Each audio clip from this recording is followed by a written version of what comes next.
The Generals and Admirals, Ambrose v. Burnside, 1824 to 1881.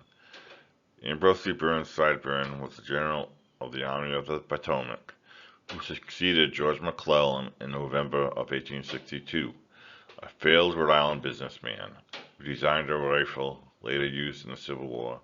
He worked for the Illinois Central Railroad under George McClellan when Lincoln was one of the company's attorneys.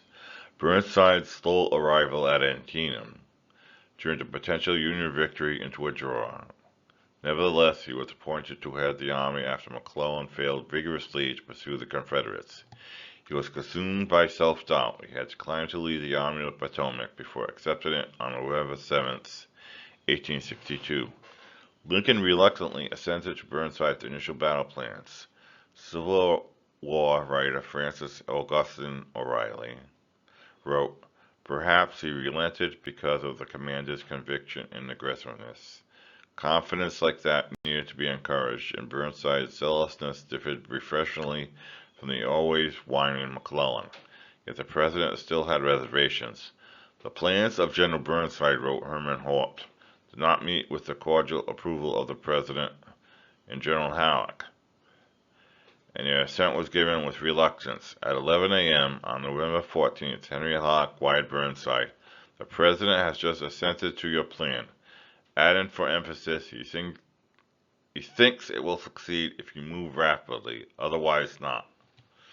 After the Union defeat at Fredericksburg in December of 1862, his command of the army was undermined by dissension with subordinates, some of whom went to the White House to complain. In response to a visit by Generals John Newton and John Cochrane, Mr. Lincoln ordered Burnside not to attempt any strategic movements without consulting him.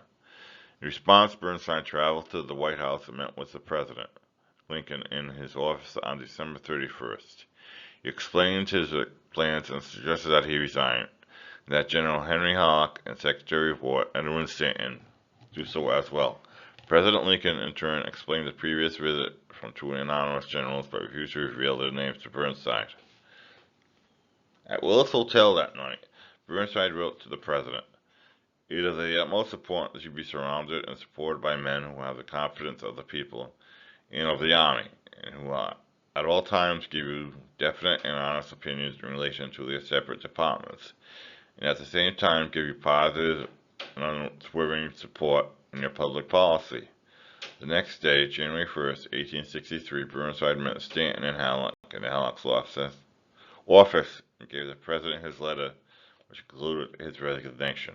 Halleck and Burnside both wanted the tale-bearing generals dismissed, but only President Lincoln knew their names. No definitive conclusion was to come about military strategy, complained Burnside. In particular, Halleck declined to give definite advice to the President Lincoln, but later gave a definitive resignation to Miss Lincoln, which he rejected. In between the meeting and the Halleck resignation, the President signed the Emancipation Proclamation.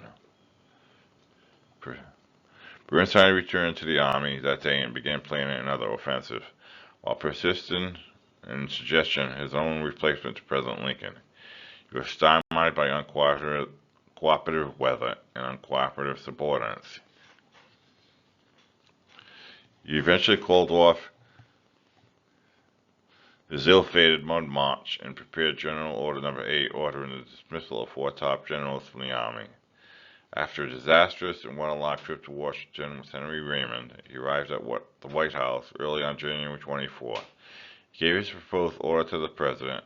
Since only the President could issue such orders, the President agreed that Burnside could not continue in office if the order was not issued, but said that he needed to consult with Halleck and Stanton.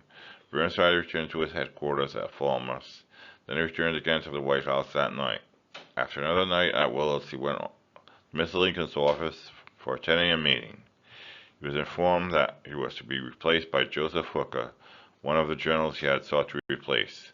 Burnside again returned to Falmouth for the transfer of command of the Army of the Potomac action. Burnside was a loyal and well-meaning but ill-starred general whose every move seemed to be thwarted by circumstances. He frequently took aggressive actions that were overruled by superiors. President Lincoln sought another command for Burnside, and he was ultimately transferred to command the Department of Ohio in 1863, where he arrested Clement Bellingham, defended Knoxville. He was brought back to Virginia in 1864, where he pushed for the mining of Confederate lines, which led to the unsuccessful Crater explosion, which was meant to break the Confederate line at Petersburg in 1864. The failure of the Crater plan, for which several other generals shared blame, led to Burnside's removal from command. As historian Charles Braceline Flood observed, the Battle of the Crater ended Ambrose Burnside's military career.